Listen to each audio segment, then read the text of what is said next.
On today's episode of Aqua Kids, it's all about biodiversity. So, ready to make a difference? Building a better planet starts with you. Aqua Kids, traveling around the world, going where we've never been before, having fun and so much more, learning from our friends of the sea, saving them is up to you and me. Aqua Kids. Hey everybody at home, and welcome to another awesome episode of Aqua Kids. I'm Katie. And I'm Drew. On today's episode, we're headed up to Maine to set some Fyke nets. Fyke nets? Yeah, they're a great way for scientists to catch fish and then use their catch to assess the biodiversity of rivers and other bodies of water. Sounds fishy. Let's head out to the Penobscot River and get started. We're here today on the Penobscot River, where one of the ways they assess the health of the river is by checking out biodiversity. They can do this by setting up Fyke nets. Let's go check in with Clark and Drew. All right, let's learn more. What is a Fyke net? Well, a Fyke net is also called a trap net. And so it's a net that is going to be set perpendicular to the river or the estuary. It has wings that come out, and they actually trap fish that are moving up and down the river. And so then they will be caught behind the net, and they will be led into the net. Okay. What kind of species do we expect to see in the nets? Well, we'll probably catch some river herring, some American shad, tom cod, some crabs, and other species. Now, what makes that estuary important to all of these species? Well, the estuary is a migration corridor. So a lot of these fish that spend their juvenilehood growing up in the river, they're going to be migrating out to the ocean. And so they come through the estuary, and so as they're going through, the saltwater increases in salinity. And so that way it's a transition period for them so they can get adjusted to the saltwater. Some of the species like salmon and sturgeon that are really important to this area, they're growing up in this area, and it's also a transition period when they're sort of in those middle stages. Exactly, and it's a really difficult time for them because they are making this physiological transition from freshwater to saltwater, so they're really stressed. So what is the goal of your project? Well, not much work has been done in the Penobscot estuary, so we're really just looking at the basics. We want to know what species are here, what age classes of these species, basically, whether they are the adults, juveniles, or the young of the year, and then a relative abundance, how many of them are here at what time of the year. How do we deploy the net? Well, what we're going to do is we're going to set out the wings coming out from each side. We're going to put the lead straight up the bank, and then we'll stretch the net out from there. All right. Sounds good. Watch your footing. We're going to this toad over here. Okay, over here. Yeah, down where those two rocks are coming out. Just say when to stop. Good. This Okay. one's for the other side. So Justin, what do we do now? All right, now we have to hook the wings up to the side of the net here. So we've got clips.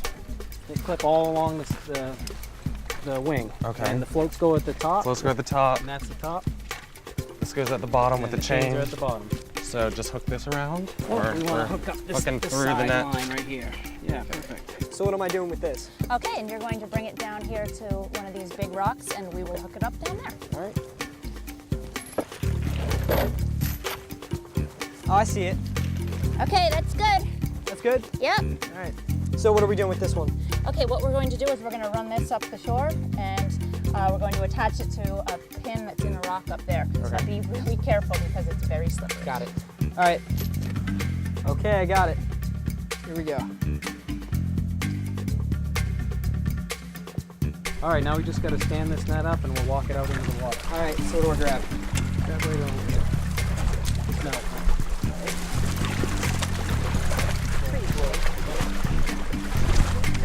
So do they all feed in through that little hole there? Right, this throat allows them to come in one side, but they can't come out through the other side. It's right. not very well. So that's pretty good right there. Awesome. Christine, what is the metal grate inside the net for? That's an excluder. The reason that's there is to exclude any large animals, mostly marine mammals like seals or porpoises, because we definitely don't want to catch them in our net. But it still lets the other fish go through. Exactly. We don't have any fish that are going to be too big to be excluded from that. Sounds really good. Okay, and this is going to go in here. And there we have it. All right, so basically we want to push the net out so that this is maxed out and it's nice and taut. Okay. You got the net? Yep. So we I kind got of this kick the part. bottom of the net out. And pull on the wing if you need to give yourself a little more slack. All right, so now we've got to really get the net tight. So I'm going to have you grab onto that frame. This and, end? Yep, and pull it towards you. Just keep We're moving going to help it. get the rest of this wing taut. All right, that's good. Okay. Okay, so what we're going to do is we're going to pick up the cable from the other side. Okay. And then we're going to attach it to this line right here to pull the net out. Pull the net out so it's all the way out in the water. Yes.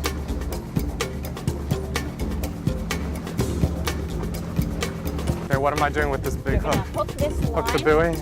with the hook. Uh-huh. Pull the buoy. Here we go. Got the buoy. Perfect. Okay.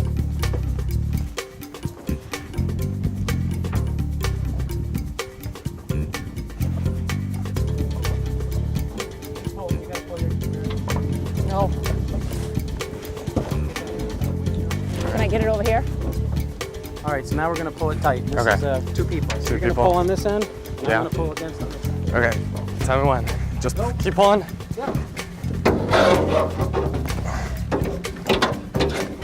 All right, that looks pretty tight. I think that I think looks we're okay. So we just got to tie a knot in this. Christine, it looks like the net is mostly out of the water. How is this going to help us catch fish? Well, actually right now we're at low tide, so the beach is dry. But when high tide comes in, what's going to happen is this whole beach is going to be underwater. And so some of the fish are going to be swimming, up inside on the other side of these wings. And so they will hit the lead, which will actually lead them right into the net. So that's why we have these wings. You have one net going this way, 2 nets going this way. It acts as a corral to get all the fish into the net. And of course, this will be under like 10 foot of water eventually, right? That's exactly it. Okay, sounds good. It looks like hard work setting up all of those nets. It sure was, Katie, but stick with us because when Aqua Kids comes back, we get to actually catch some fish.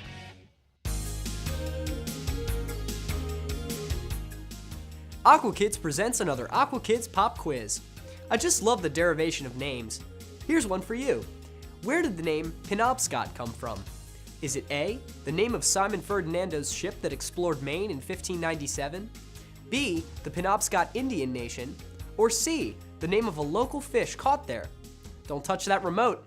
We'll be back with the answer after the break. We're back with the answer to today's Aqua Kids Pop Quiz. The answer is B, the Penobscot Indian Nation. Penobscot actually means the place where rocks open out. Welcome back to Aqua Kids. We're going back to the Penobscot River to see if we caught any fish in our net. Sounds awesome. Let's go. Well, the net has been deployed for 24 hours. Now it's time to see what we've caught. Let's check the net. Okay, Clark, now what I'm going to need you to do is take that boat hook and grab the line and then pull on it, and we'll walk it up the line to see where it meets the anchor line. Okay. Got it. Got it, thanks. And this is attached to the net over here. I see it. It's a good thing that it looks like the net stood up all 24 hours. That's a good sign. There we go.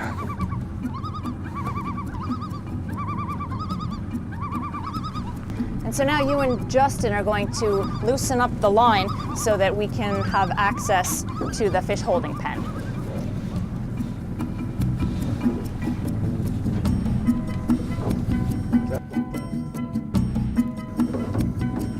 In case some of the fish are forward of the box there, we're actually going to walk up the line and lift up the front of it first and try to get everything back in this compartment. Heavy up. See some crabs or something in here. Yep. A couple of fish. Yes, there's a couple in there that are.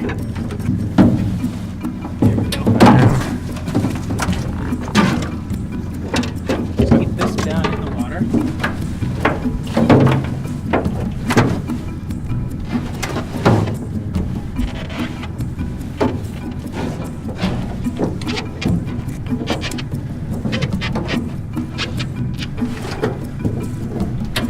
I think this side. Now we got the zipper open. Okay. You can use this dip net to scoop out the fish. So I'll hold it up while you stick the net in. Yep. See anything? Yeah, there's a few fish in here. All right, looks like we have a tomcod and a couple juvenile flounder. Okay. Wow, these are really cool. Yeah, this is a nursery habitat for winter flounder. Yeah, so this is a really small flounder right now. How big will it get? Will it get the size of this net? Yeah, yep. Yeah, the adults will be almost a foot long. So. All right, so this is a big net, and there's 2 compartments in there. There could be a lot of fish up in the front, but Okay. we're gonna get that from the other side. So put this back in the water. Yeah, just Zip it up first. here. And check the other end. Okay, Drew, so what we're going to do now is we're going to unhook the 2 wings and the lead so we can pull the net in and see if there are any other fish in the net. All right, let's do it. So if you could undo all these carabiners and the shackles, we'll be good to go. All right. I didn't say it was going to be easy. Yeah, I thought it was. All right, just let that net frame fold away from us. Okay. Yeah, great. Perfect. Okay, so you want it to fall? All right. Okay, so since we have a fish in here, we're going to unzip it and then you can dip net the fish out. Flounder. Yeah, a couple of them. Let's see if we can shake that into your net. Oh, I got this guy. This little flounder here. Can I get the bucket? All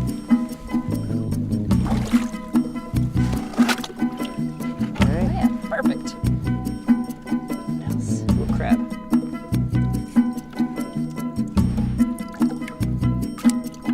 There's a little bit. Another fish in here. There's the flounder again. Hang on.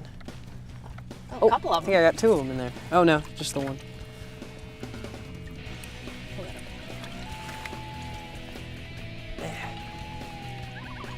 These crabs are kind of tricky.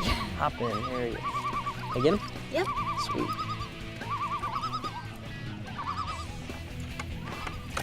We found some really cool creatures in the nets.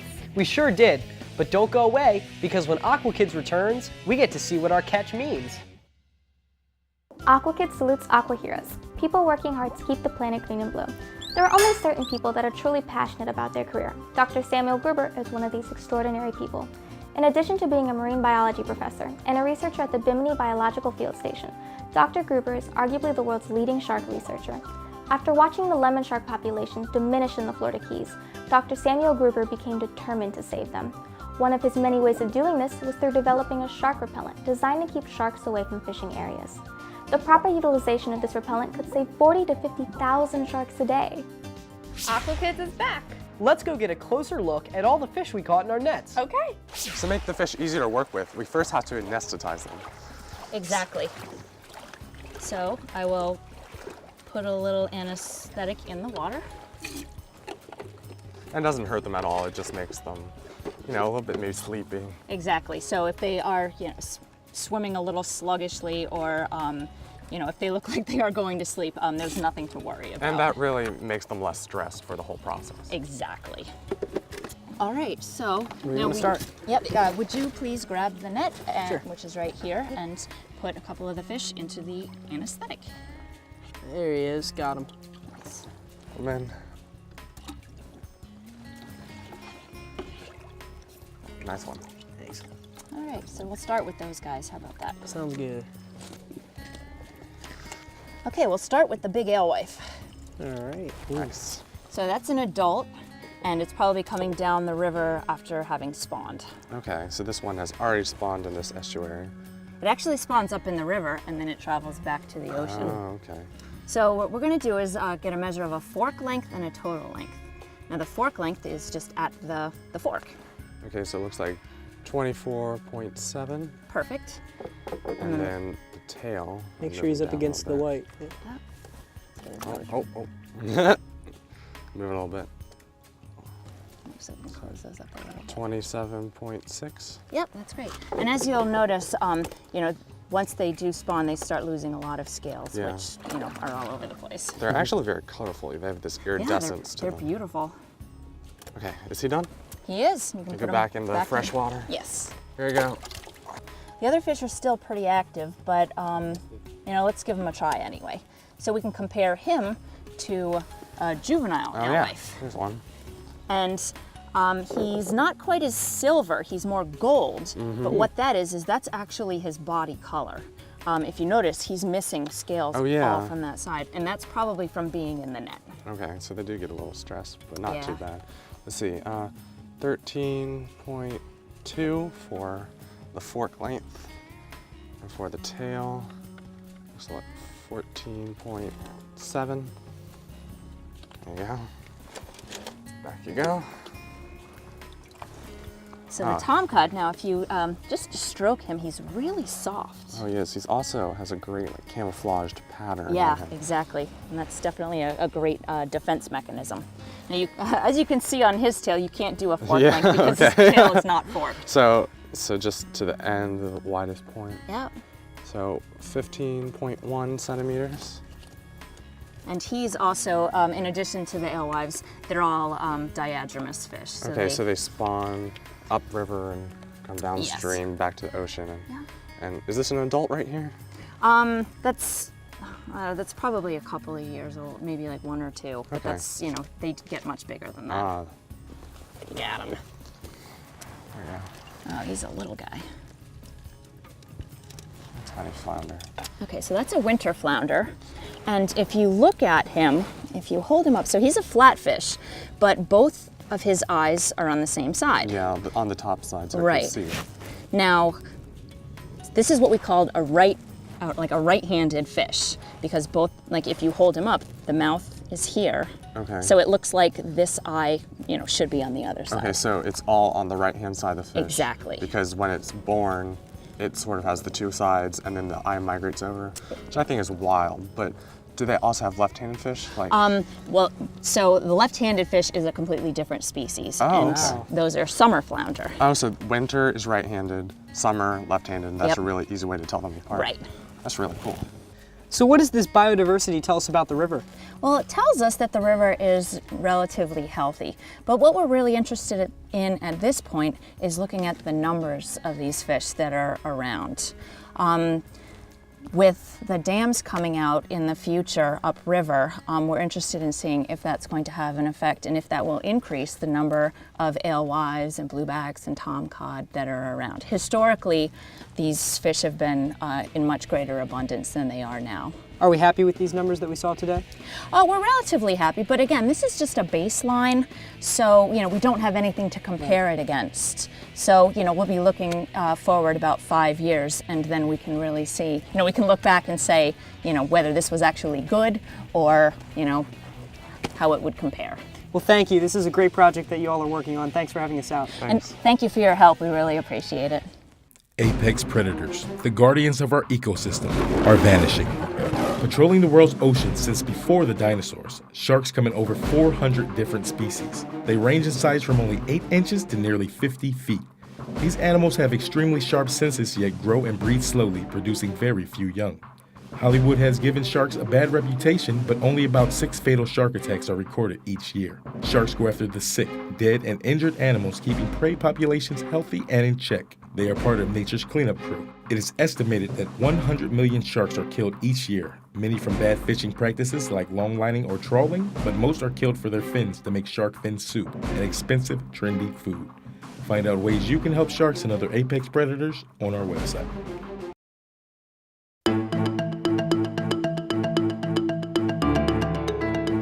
Here's our top story: microplastics a threat to biodiversity. In a recent publication from the academic journal Current Biology, researchers have found that microplastics may be threatening marine biodiversity. Each year, over 150 million tons of tiny plastic particles escape from the global waste stream. Many times, these tiny plastic particles accumulate in large quantities and introduce harmful pollutants and chemicals into the water. Unfortunately, these chemicals can make it into the stomachs of many marine animals, degenerating their tissue and causing serious damage. Creatures called lugworms are especially affected by this. Called eco-engineers, these worms are able to eat organic matter and prevent the buildup of silt. Without these worms, many animals' habitats will be greatly altered. Dr. Brown, an ecologist, commented on this serious issue, stating that for about 40 or 50 years, we have been finding very large concentrations of chemicals in animals. Then we started to find animals with larger concentrations of pollutant and plastics, So we began to establish the correlation between microplastics and a decrease in biodiversity. I'm Katie with Aqua News, keeping you connected to our planet. Now back to Aqua Kids. Unfortunately, we're out of time for today's episode of Aqua Kids, but I had a great time watching you guys set up those Fyke nets. Although it was hard work, we did catch some fish that told us a lot about the health of the river. Absolutely. Plus, by learning more about these fish populations, scientists are able to determine if structures like dams make a positive or negative impact on the environment. That's right. Working with Christine and Justin has really helped me to remember that everyone can do their part to keep our planet green and blue. And so can you. So visit our website to follow us on our journey. And learn how you can come along with us. And together, we can help keep the world And the water. a great place to play and explore. And we'll see you next time On Aqua Kids. Going where